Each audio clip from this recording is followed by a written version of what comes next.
स्वागत है दोस्तों। हमारा यूनिवर्स काफी बड़ा है जो अपने अंदर कई मिस्टीरियस स्टोरी छुपाए बैठा है। वैसे ही ब्लैक होल यूनिवर्स का एक ऐसा मिस्ट्री है जिसे आज भी रिसर्चर्स और national aeronautics and space administration यानी नासा भी ब्लैक होल के बारे में काफी रिसर्च कर रहे हैं। हाल ही में नासा के वैज्ञानिकों ने नासा के टेलीस्कोप की मदद से अब तक का सबसे दूर के ब्लैक होल की खोज की। नासा की टीम ने पृथ्वी से 3.5 बिलियन लाइट ईयर दूर स्थित गैलेक्सी ग्रुप के एबल 2744 की दिशा में UHZ-1 नामक गैलेक्सी में ब्लैक होल खोज निकाला है। लेकिन सवाल यह है कि रिसर्चर्स आखिर ब्लैक होल के बारे में रिसर्च कैसे करते हैं, क्योंकि ब्लैक होल तो लाइट को अब्सॉर्ब कर लेता है। इसे समझने से पहले हमें ब्लैक होल के बारे में जानना होगा कि आखिर ये ब्लैक होल होता क्या है और ये कैसे बनता है। ब्लैक होल को हिंदी में कृष्ण विवर कहते हैं। ब्लैक होल के बारे में फर्स्ट बार 1783 में महान फिलोसोफर जॉन मिचेल ने अपने एक्सपेरिमेंट के जरिए बताया कि ब्लैक होल जैसी कोई ऑब्जेक्ट मौजूद होना चाहिए। मिचेल ने ब्लैक होल के बारे में इमेजिन करते हुए बताया कि ब्लैक होल स्पेस टाइम का एक ऐसा पॉइंट है जहां ग्रेविटेशनल फोर्स इतना पावरफुल है कि लाइट और अदर इलेक्ट्रिक मैग्नेटिक वेव सहित किसी भी ऑब्जेक्ट में इससे बचने के लिए इनफ एनर्जी मौजूद नहीं है जो ब्लैक होल से बच सके। अल्बर्ट आइंस्टाइन का थ्योरी ऑफ जनरल रिलेटिविटी का नियम ब्लैक होल को प्रभावित करता है। अल्बर्ट आइंस्टाइन ने सन 1905 में स्पेशल रिलेटिविटी का नियम दिया और 10 साल बाद ही सन 1915 में जनरल रिलेटिविटी का नियम दिया, जिसके बाद ही ब्लैक होल के बारे में पूरी तरह से डिस्कवरी की गई। आइंस्टाइन का थ्योरी ऑफ जनरल रिलेटिविटी कहता है जब आप ग्रेविटी के अपोजिट यानी अर्थ से स्पेस की ओर जाते हैं तो आपके टाइम पर इफेक्ट पड़ता है। जब कोई अंतरिक्ष यात्री स्पेस में जाता है तो उसके लिए टाइम नॉर्मल होता है, लेकिन अर्थ पर रहने वाले लोगों की तुलना में एस्ट्रोनॉट यानी अंतरिक्ष यात्रियों का टाइम स्लो होता है। इसे और डिटेल्स में जानने के लिए हमें आइंस्टाइन द्वारा दिया गया ग्रेविटेशनल टाइम डायलेशन के बारे में जानना होगा, जिसमें आइंस्टाइन कहते हैं कि ग्रेविटी के कारण ही टाइम डायलेशन होता है। आइंस्टाइन का कहना था कि आप जितना ज्यादा ग्रेविटी के अपोजिट जाओगे आपके लिए टाइम उतना ही ज्यादा स्लो होता चला जाएगा। इसे हम आइंस्टाइन द्वारा दिया गया एक एग्जाम्पल से समझते हैं। आइंस्टाइन कहते हैं कि एक सरफेस को इमेजिन कीजिए जिस पर कुछ प्लैनेटरी ऑब्जेक्ट रखे गए हैं। ये जितना ज्यादा बेंड हो रहे हैं इसकी ओर ऑब्जेक्ट उतना ही ज्यादा अट्रैक्ट हो रहे हैं, जिसके कारण टाइम डायलेशन के साथ साथ हीट, एयर, साउंड और लाइट सब पर इफेक्ट पड़ता है। हाँ, ये कंक्लूजन भी आइंस्टाइन ने निकाला। आइंस्टाइन को लगता था कि शायद यूनिवर्स में कुछ ऐसे ऑब्जेक्ट हो सकते हैं जिसके पास इतना ज्यादा ग्रेविटेशनल फोर्स होगा जो लाइट के साथ साथ अदर ऑब्जेक्ट को भी अब्सॉर्ब कर लेगा, जिसके पास डार्कनेस होगा। क्योंकि वे लाइट को अब्सॉर्ब कर लेगा तो वहाँ सिर्फ डार्कनेस ही डार्कनेस रहेगा और हम बिना लाइट के कोई भी ऑब्जेक्ट को नहीं देख सकते। इसे ही ब्लैक होल कहते हैं। दोस्तों, अब सवाल यह है कि पहला ब्लैक होल कब देखा गया और देखा गया तो कैसे देखा गया, क्योंकि ब्लैक होल तो लाइट को अब्सॉर्ब कर लेती है। तो स्पेस में साइंटिस्ट ब्लैक होल का पता कैसे लगाते हैं? चलिए दोस्तों जानते हैं। हमारा यूनिवर्स दो पार्ट्स में डिवाइड है। पहला विजुअल यूनिवर्स जिसमें हम सब कुछ चीजों को देख सकते हैं। दूसरा है इनविजुअल यूनिवर्स जिसमें हमें कुछ नहीं दिखाई देता। सन 1968 में जॉन ब्लेहर नामक फिजिशियन साइंटिस्ट ने ब्लैक होल का नाम ब्लैक होल दिया और जॉन ब्लेहर को फादर ऑफ ब्लैक होल कहते हैं। जॉन ब्लेहर के साथ मिलकर कार्ल शिवाजेड ने ब्लैक होल का डिस्कवरी किया था। 11 अप्रैल 2019 में ब्लैक होल का पहला इमेज जारी किया गया। यह साइंस का अब तक का सबसे बड़ा अचीवमेंट था। दोस्तों चलिए जानते हैं कैसे साइंटिस्ट ने इतनी बड़ी अचीवमेंट हासिल की। ब्लैक होल का फर्स्ट इमेज इवेंट होराइजन नाम के 8 टेलीस्कोप की मदद से लिया गया है। इसके लिए वर्ल्ड के 6 देश हवाई, एरिज़ोना, स्पेन, मैक्सिको, चिली और साउथ पोल मिलकर इवेंट होराइजन नामक टेलीस्कोप की मदद से 6 अप्रैल 2017 को ब्लैक होल से रिलेटिव डाटा इकट्ठा किया गया। फिर साइंटिस्ट ने इस डाटा की मदद से इमेज रेडी करने में लगभग 2 साल लगा दिए। इस प्रोजेक्ट पर करीब 200 साइंटिस्टों ने काम किया। वैसे ब्लैक होल का इमेज क्लिक करने की कोशिश 2012 में भी स्टार्ट किया गया था, जो कि असफल रहा। साल 2019 में अर्थ के करीब 55 मिलियन लाइट ईयर्स दूर एक जायंट ब्लैक होल मिला, जो हमारे गैलेक्सी में मौजूद है, जिसका नाम मेसियर 87 है। ये तो हम जान गए कि फर्स्ट ब्लैक होल M87 है, लेकिन अब हम जानेंगे कि ब्लैक होल को खोजा कैसे गया, क्योंकि ब्लैक होल तो लाइट को ऑब्जर्व कर लेता है। तो साइंटिस्ट ब्लैक होल का पता कैसे लगाते हैं, चलिए दोस्तों जानते हैं। M87 मैसिव ब्लैक होल की खोज के लिए करीब 10 दिनों तक टेलीस्कोप ने M87 ब्लैक होल के आसपास कुछ मूवमेंट देखा गया, जिसमें M87 ब्लैक होल के नजदीक रिंग के आकार का इमेज बन रहा था, जिसमें कई ऑब्जेक्ट शाइनिंग रिंग के अंदर खींचे चले जा रहे थे और साथ ही वे लाइट को भी अब्सॉर्ब कर ले रहा था। साइंटिस्ट का कहना था कि एक ऐसा शाइनिंग रिंग है जिसके बीचों बीच केवल डार्कनेस ही डार्कनेस है, जो अपने अंदर सारे ऑब्जेक्ट को अब्सॉर्ब कर ले रहा है। जो भी इसके नजदीक जा रहा है ये उसे अब्सॉर्ब कर ले रहा है। और किसी भी ब्लैक होल को खोजने के लिए साइंटिस्ट ब्लैक होल के नजदीक हो रही मूवमेंट के द्वारा पता लगाते हैं कि वहां ब्लैक होल है, जिसे आप वीडियो में देख रहे हैं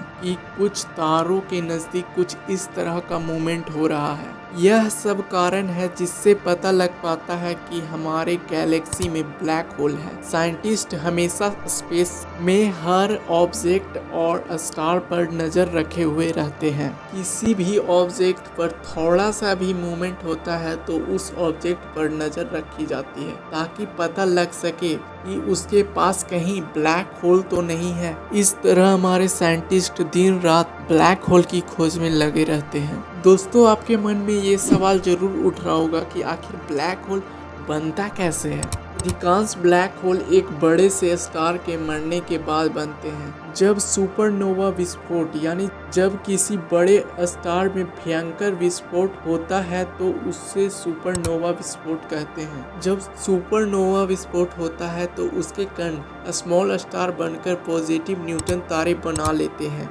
ये पॉजिटिव न्यूट्रॉन तारे के पास इतना ज़्यादा ग्रेविटी होता है जिसकी वजह से ये लाइट को अपने अंदर अब्सॉर्ब कर ले सकता है। यह न्यूट्रॉन स्टार से ब्लैक होल कैसे बनता है, इसे समझने के लिए हमें स्टार के बारे में जानना होगा कि आखिर स्टार होता क्या है और ये कैसे बनता है। तारा उस आकाशीय पिंड यानी सेलेस्टियल बॉडी को कहा जाता है जिसके पास अपनी खुद की हीट और खुद का लाइट होता है। एग्जाम्पल के लिए सन को ले लीजिए, जो एक स्टार है। स्टार बनने से पहले ये विरल गैस के फॉर्म में होते हैं। विरल गैस हीलियम, नियॉन, आर्गन जैसी गैसों को विरल गैस कहते हैं। विरल गैस में जब न्यूक्लियर फ्यूजन होता है तो यह निहारिका यानी नेबुला बन जाता है। तो इसके बाद इसमें न्यूक्लियर फ्यूजन प्रोसेस शुरू हो जाता है और लगातार न्यूक्लियर फ्यूजन होने के कारण ये स्टार का रूप ले लेता है। इसके बाद स्टार में हाइड्रोजन का हीलियम के साथ न्यूक्लियर फ्यूजन की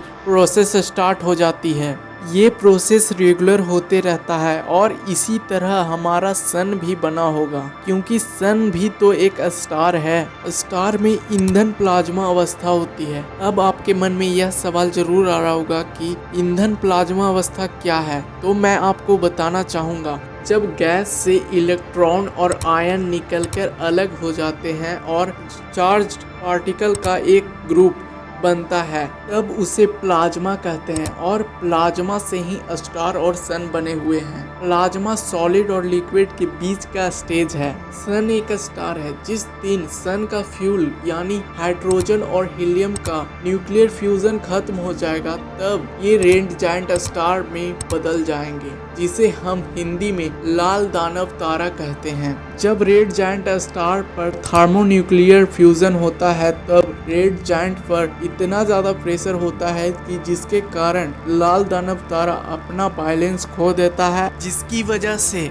इसका किनारे का हिस्सा ढहना या टूटने लगता है। जैसे ही इसका किनारा टूटना शुरू होता है, किनारे के चारों ओर का प्लाज्मा कवरिंग इतना गर्म हो जाता है कि हाइड्रोजन के साथ न्यूक्लियर फ्यूजन शुरू कर देता है, जिसकी वजह से इसका आकार बढ़ने लगता है। जब स्टार में ईंधन खत्म हो जाता है तो दो तरह का कंडीशन होता है। फर्स्ट कंडीशन, अगर रेड जायंट स्टार का साइज सूर्य से 1.44 गुना छोटा हो तो इस कंडीशन में इसमें थोड़ा बहुत फ्यूल बाकी होगा, तब यह श्वेत वामन यानी व्हाइट ड्वार्फ बनेगा। व्हाइट ड्वार्फ जो स्पेशल स्टार होता है जो अर्थ के साइज का होता है, लेकिन कहा जाता है कि यह कम से कम 2 लाख गुना बिगर होता है अर्थ के। अगर इसमें फ्यूल पूरी तरह से खत्म हो जाता है तो वह काला वामन यानी ब्लैक ड्वार्फ बन जाता है। ब्लैक ड्वार्फ होता क्या है और ये कैसे बनता है? एस्ट्रोनॉमी में ब्लैक वामन या ब्लैक ड्वार्फ एक बचे कुचे तारे को बोला जाता है जो बहुत बड़ा होता है और जिससे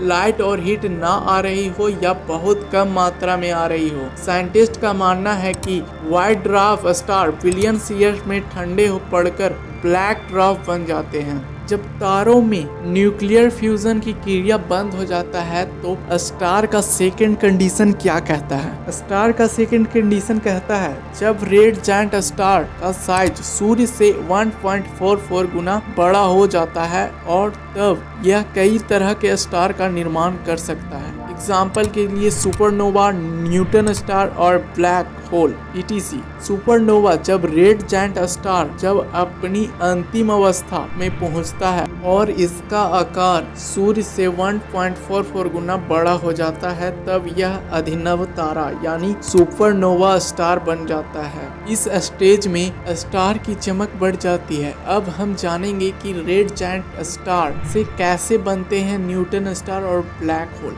न्यूट्रॉन स्टार का निर्माण एक बड़े से स्टार में जब विस्फोट होता है तब न्यूट्रॉन स्टार का निर्माण होता है और इसका घनत्व यानी डेंसिटी अधिक होता है और इसका साइज छोटा होता है। यह तारा चमकता और बुझता रहता है। जो हम आसमान में जो तारा को दिखते हैं जो टिमटिमाते रहता है वो और कोई तारा नहीं बल्कि न्यूट्रॉन तारा ही होता है। इसमें बहुत ज्यादा संख्या में इलेक्ट्रिक मैग्नेटिक वेव जिसे हम हिंदी में विद्युत चुंबकीय तरंगे कहते हैं, न्यूट्रॉन स्टार से इलेक्ट्रोमैग्नेटिक वेव्स निकलती रहती है। ये स्टार की लास्ट अवस्था होती है। तो चलिए दोस्तों अब जानते हैं कि आखिर ब्लैक होल बनते कैसे हैं।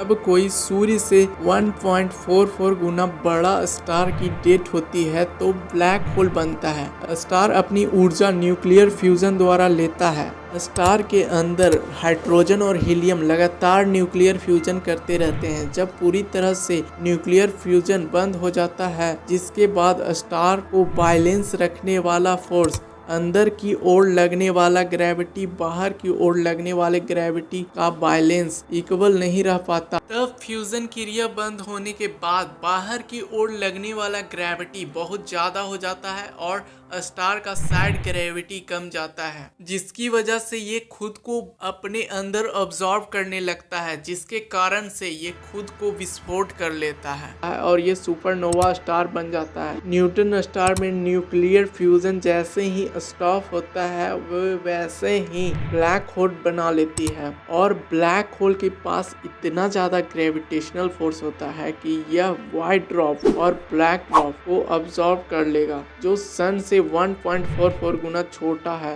दोस्तों अब आपके मन में ये सवाल जरूर आ रहा होगा कि हमारे यूनिवर्स में कितने ब्लैक होल हैं। दोस्तों STSCL यानी स्पेस टेलीस्कोप साइंस इंस्टीट्यूट के अनुसार हर 1000 स्टार में से एक स्टार इतना विशाल है कि वो ब्लैक होल बन सकता है। हमारे गैलेक्सी में 100 बिलियन से ज्यादा स्टार मौजूद है। इस आंकड़े के मुताबिक हमारे गैलेक्सी में लगभग 100 मिलियन ब्लैक होल होने चाहिए। हालांकि ब्लैक होल का पता लगाना एक कठिन काम है और नासा का अनुमान है कि हमारे गैलेक्सी में 10 मिलियन से लेकर 100 मिलियन ब्लैक होल हो सकते हैं और जो हमारे अर्थ से काफी नजदीक ब्लैक होल है उसका नाम द यूनिकॉर्न है और यह हमारे अर्थ से लगभग 1500 लाइट ईयर्स दूरी पर मौजूद है। आखिर ये रियल ब्लैक होल दिखता कैसे है? ब्लैक होल 3 तरह की लेयर से बना होता है। पहला आउटर, जिसे हम बाहरी परत कहते हैं। दूसरा इनर,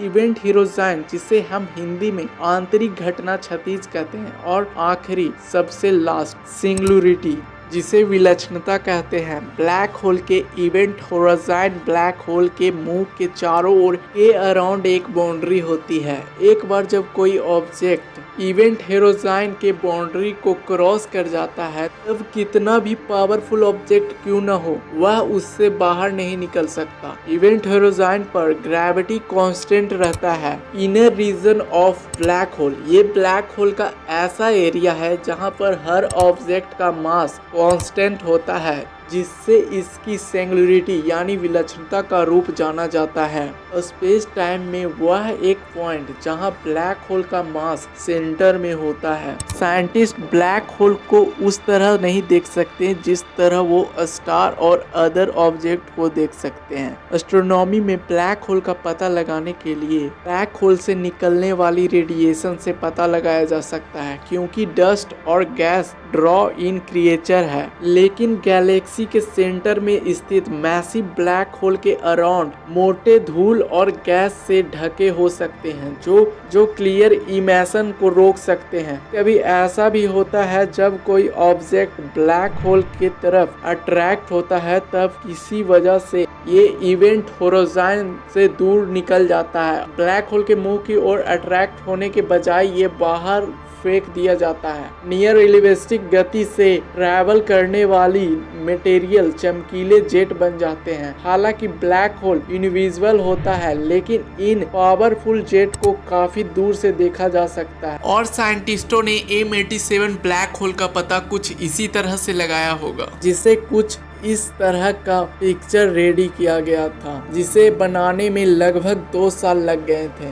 दोस्तों, ये तो रहा ब्लैक होल के रियल पिक्चर, लेकिन अब ये सवाल उठता है कि हमारे यूनिवर्स में कितने तरह के ब्लैक होल हो सकते हैं। साइंटिस्ट ने ब्लैक होल को 3 पार्ट्स में डिवाइड किया है। फर्स्ट वन, तरक्कीय ब्लैक होल यानी stellar black hole. Number 2, super massive black hole. और थर्ड और आखिरी मध्यवर्ती ब्लैक होल, जिसे हम इंग्लिश में इंटरमीडिएट ब्लैक होल कहते हैं। सेटलर ब्लैक होल ये छोटे लेकिन बहुत पावरफुल होते हैं। ये ब्लैक होल ऐसे बनते हैं जब कोई स्टार अपने लास्ट फ्यूल को पूरी तरह से खत्म कर देता है तो इसका साइड का ऑब्जेक्ट ढहने लगता है और ये खुद की ओर अट्रैक्ट होने लगता है और अपने अंदर ही गिरने लगता है। स्मॉल स्टार जो सन के मास का लगभग 3 गुना बड़ा या छोटा होता है। छोटे तारे के लिए नया कॉर्निया यानी किनारा एक न्यूटन स्टार या व्हाइट ड्वार्फ बन जाता है। लेकिन जब कोई बड़ा स्टार क्रैश डाउन यानी ढहना शुरू होता है तो यह श्रिंक यानी सिकुड़ने लगता है और यह एक सेटलर ब्लैक होल बन जाता है। डिफरेंट स्टार में जब क्रैश डाउन होता है तो उससे बनने वाले ब्लैक होल का साइज छोटा होता है, लेकिन